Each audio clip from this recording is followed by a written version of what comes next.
Energy FM.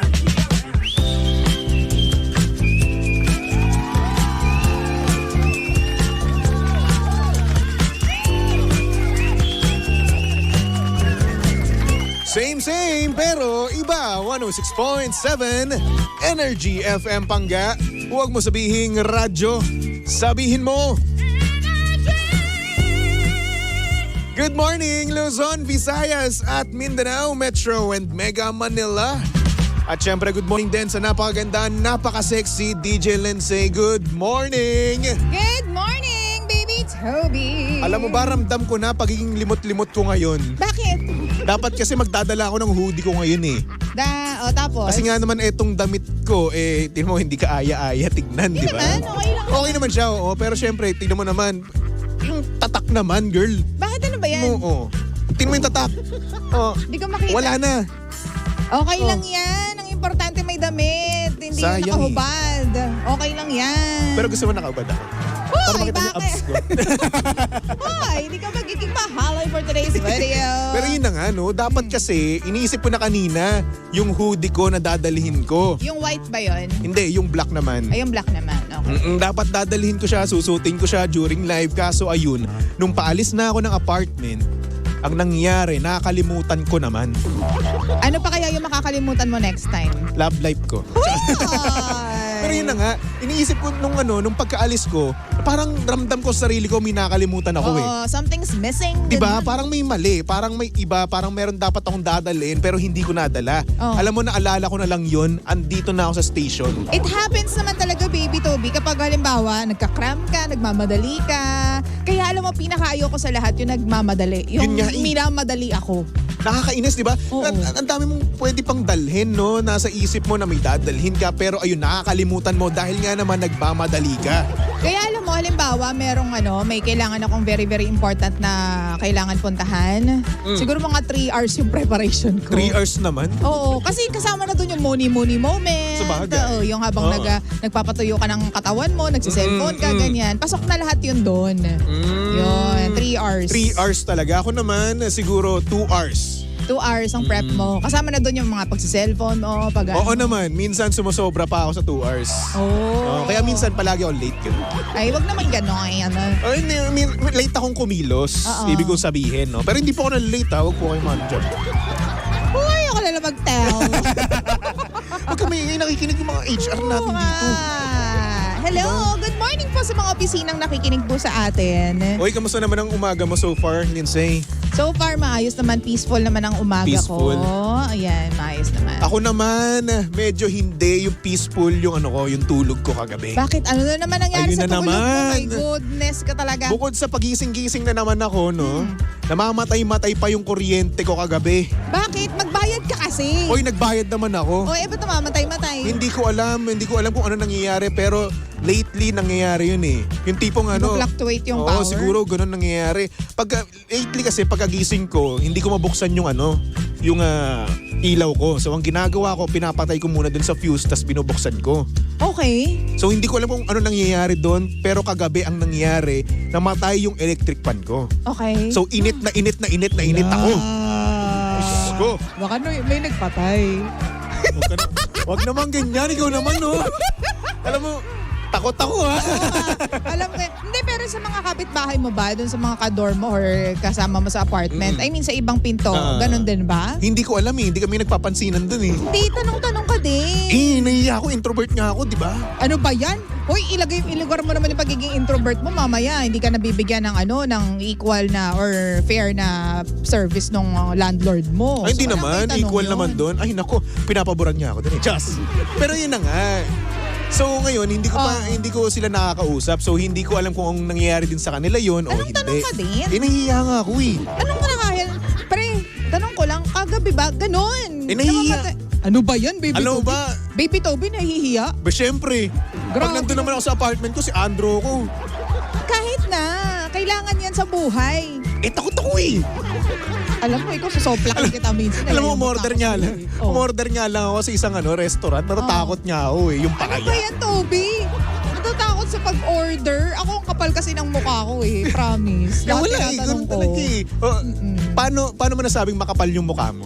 wala kahit anong, kapag halimbawa may gusto akong malaman or kahit yung pinakamaliliit na bagay na hindi ko naiintindihan or hindi ko gets agad, papaulit ko or ano po, sorry, medyo patanga-tanga lang po ako, hindi ko po na-gets. Ayun naman, kapag may Ganyan. kausap na ako, okay lang man sa akin yun, nagtatanong din naman talaga ako. Pero yung mga stranger, Oo. talagang hindi ko kilala, ay naku, hindi mo, hindi Bakit mo naman? papaano. Alam mo, kailangan lakasan mo yung loob mo minsan kasi paano mo malalaman yung mga sagot sa mga tanong mo kung ganun. Paano gagawin ko?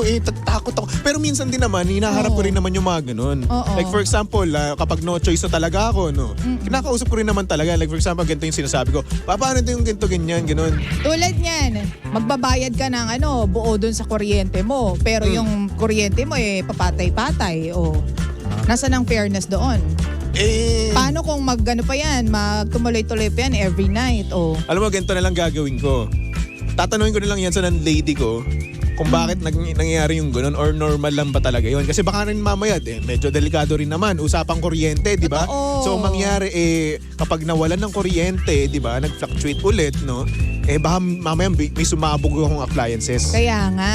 Ayun. Speaking of kuryente napaka-important ang pag-usapan ngayon yan, Baby Toby, dahil bukod sa ang daming sunog lately sa actually. Manila, grabe, sunod-sunod, paghandaan natin kasi nga sa sobrang init nga ng panahon, alam mo, pinakamainit daw talaga kahapon Ramdam sa ko. Tuguegarao. Grabe, nasa 42 degrees Celsius sa Tuguegarao.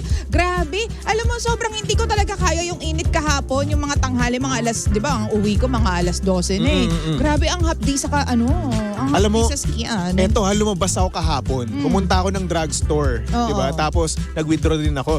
Ang pagkalabas ko Yaman, talaga. may binibidro. Ay, syempre. May natitira pa.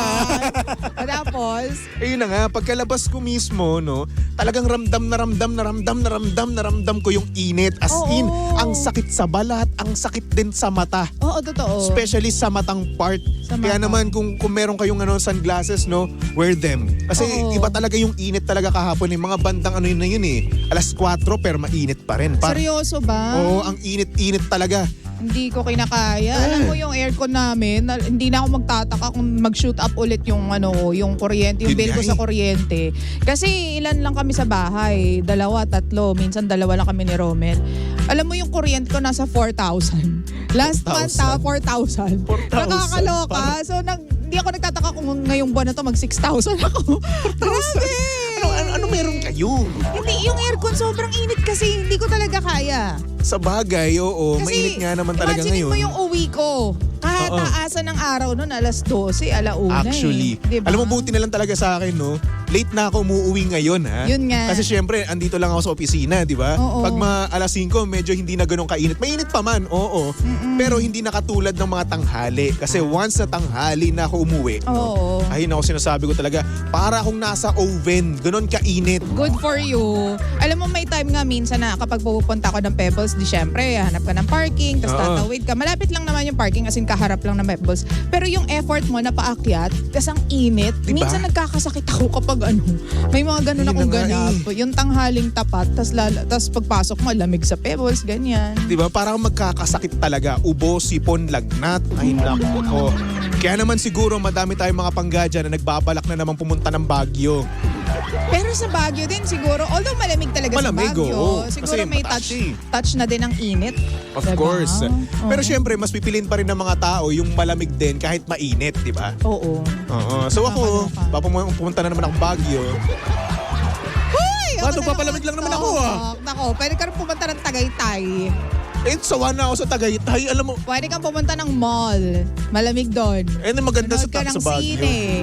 Oh. Maganda sa Baguio. Ano na naman yan, Toby? Parang may ikikwento ka na naman sa akin mamaya. Hindi. Sa Tagaytay naman kasi, palagi na ako nandoon. Alam mo, yung Cavite kasi, malapit siya sa Tagaytay. Alam ko. Oh. Diba? So, palagi kami nandoon. Tama ba, Jim, yung sinasabi ni Toby? Nakikinig si Jim sa atin, no? Nanonood. Jimbo, di ba tama naman talaga, malapit lang yung Cavite sa Baguio. Kahawit sa Baguio? Ay, sa Baguio. Hindi mo babaguhin yung pwesto ng mga mga lugar, mga probinsya. So yun na nga, malapit lang ang Tagaytay sa Cavite. Alam mo, kahit pumunta kami doon ng alas 9 ng gabi, makakauwi kami doon ng madaling araw. Alauna, alas 2. Oo. Malapit lang. Mm-mm. Kaya naman sawang-sawa na ako sa Tagaytay. Diba? Malapit din yan sa Batangas. Di ba Kuya Alan? Oo. Santo Tomas. Uy, fiesta daw ngayon sa Santo Tomas. Uy, happy fiesta. Yung kuya ko nandiyan si Kuya Alan. Tsaka Uy, baka yung naman, kanyang family, si Ate Sharon. Baka naman sa mga may fiesta dyan. Padalhan naman nyo naman kami dito. Alay, ano kang gusto mo ipadala sa'yo? Akay, embutido eh. Ay. Gusto ko yung embutido Ang na cute yan. ng ganyan mong accent. Aba! Ay. Bagay na bagay sa'yo. Aba, ay kainaman. Kainaman na. Mas lalo kong gumaganda pag ganyang accent mo. Talaga ba? Oo. Ala, huwag kang ganyan. Baka ikay tangkaban ko. Alam mo yung tangkaban? Alam mo, pwede mo yan i-content. Oo. Pag Batanggenya ka for a day. Oh, pwede naman. O, di ba? Tapos kapag nagdi-DJ ka, Batanggenya rin. Nagtataka nga yung ba't daw wala akong punto. Yun Kasi nga. yung mga kapatid ko talagang sila, ang tawag dito, May yung punto. fluent talaga sila sa Batangas. Pero pag nasa Manila, nagsishift sila. Ganon. Ako hindi talaga. Kaya ko lang talagang gamitin, pero... Pwede mong gawin yung content. I-content mo. Ala, parang may naisip kang... Parang hindi papakontent ka sa akin. Parang magiging, parang magiging utos to mula sa social media Oh, department. hindi naman. Hindi naman. Hindi naman. Pero may naisip na ako. Mag-ready ka na. Ay, kay naman eh. Kasama ka ba sa natin?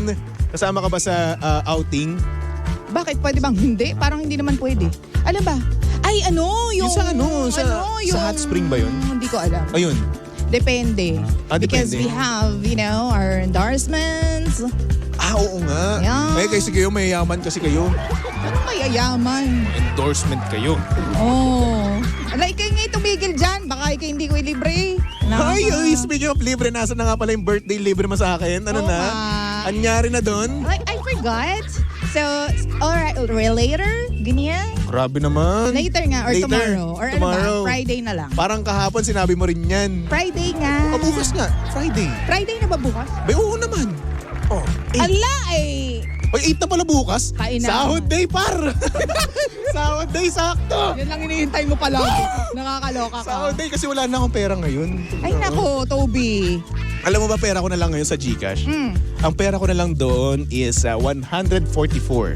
Sige. Tapos nabawasan pa kahapon yun ng 75 kasi nagpa-load ako.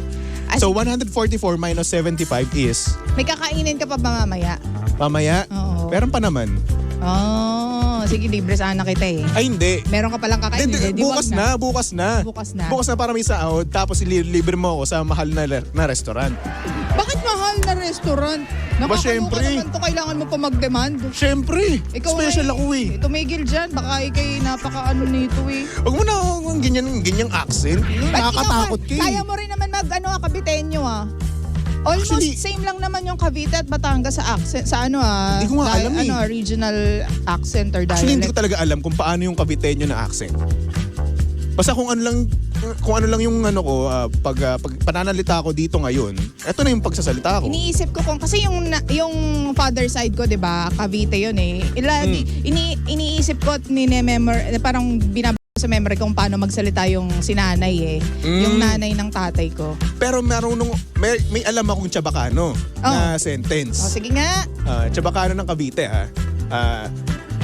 Yo Caviteño, caro me lenguaje y mi ciudad. Ano ibig sabihin nun? Caviteño ako, mahal ko. Ang aking seri, syudad eh. Mga ganun. Oo. Tama, hindi ka sure. Wala kasi naman. Wala sa'yo, wag mo akong sinacharot. Basta yun kasi nagkaroon kasi kami ng project dati Oo. sa eskwelahan. Tapos ayun, about siya sa Chabacano, sa Caviteño. Tapos ang pinaano namin, pinatranslate namin na Caviteño ako at mahal ko ang aking syudad, gano'n. At mahal ko ang aking city. Basta yun. So yun, pinatranslate namin at yun lang yung naalala ko. Caviteño yo. Tsaka yo Caviteño, caro me lenguaje y mi ciudad. Oh. Mahal ko yung lengguwahe ng syudad, ng city ko. Yun. Hindi pa rin ako naniniwala. Basta yun na yun. Nagsastutter ka eh, nakakaloka eh. Kasi ang tagal-tagal na nun, ilang taon na akong hindi, alam mo yun, ilang taon na ako nagtatrabaho. So, medyo limot-limot ko na yung part na yun. Oo. Nakakatuwa din minsan balikan yung yung mga salita kung saan ang galing. Halimbawa, lalo na pag may probinsya ka, di ba? Nakakatuwang balikan. Kasi alam mo, Baby Toby, may mga tao na kapag halimbawa nanggaling sila sa probinsya, kinakahiya nila yung language nila. Naku po. Lalo na pag nandito na sila sa Manila. Tapos pag halimbawa, natunugan ng taong kausap nila na, alay, gay Batanggenyo, ikaw gay Kabayan. Ay, hindi po. Dito po ako sa Manila. Bakit nakatira. ganun? Ewan ko, may kilala akong ganyan. Dapat nga proud tayo di ba? Oo. Ako proud ako, nakabitenyo ako. Ako proud ako na Manilenya, Caviteño, Batanggenyo. Oh, yan. Dami, di ba? Dami. Oo, ang dami, di ba? Dami. Oo, proud ako. Nakakaloka. Oo, kaya nga ako, pinagmamalaking Caviteño ako, ng taga Cavite ako, at ramdam na ramdam ko yung traffic sa Cavite papunta Maynila. Oo. Proud ako dun. Proud ako na sa Batangas. Madaming mayabang. Maubos na Oo, yabang diba? ko. Wag lang yabang Proud ko. din ako sa Oo. mga Caviteño. Doon, madaming lasinggero. Oh. Oo, ano pa? Ano pa marami sa Cavite? Sa Maynila, wala naman. Basic lang sa Manila eh. Oh, proud din ako sa Cavite, madaming guwapo doon. Uy, parang konti lang. Ay, isa na ako doon sa konti na yun. Oy. Oy. Tama Madaming nga. maganda at gwapong Caviteño. Totoo naman. For example, Marian Rivera. Oo naman. Oo galing din ako dun eh. May dugo ako galing dun. High five. Would you? Hello, Sir June. Proud Ilocano ako. Ayan, mga Ilocano. Hello po kay Sir June Aluwad. Mahirap pa nga yung Cavite. Hoy, magbigay-pugay ka kasi baka bigyan tayo nito ng placement. Ano ulit pangalan? Sir June. Sir June, hello po Sir June. Kumusta po kayo Sir June? Kasama natin yan sa mga events. Sir June, hello po. Baka naman po Sir June. Hello, Sir June. Sige, Ang magbait. gwapo-gwapo niyo po Sir June. Magbait-baitan na tayo. Oo, sige. Sige ha. Hi. Hello po sa inyong lahat. Opo. Ngayon po, simulan na po natin ang ating prayer meeting. Hoy! Nakakaloka Etras! dyan. Anyway, mga pangga, susunod ng napakaganda, napaka-sexy DJ Lindsay para sa programang Lihim ng Liham. And of course, nakakasama mo at nakalandian ang hot baby boy ng radyo. Walang iba kundi si Baby Toby. At syempre si Baby Toby ay pwede nyong stalk at i-follow sa lahat ng kanyang social media accounts. Hanapin nyo lang Baby Toby 1067, okay? Okay. So anyway, pangga magbalik tugtugan muna tayo for our next song. Here's a song from Hale with Kung Wala Ka. Only here at your number 106.7 Energy FM. Pangga, huwag mo sabihing radyo. Sabihin mo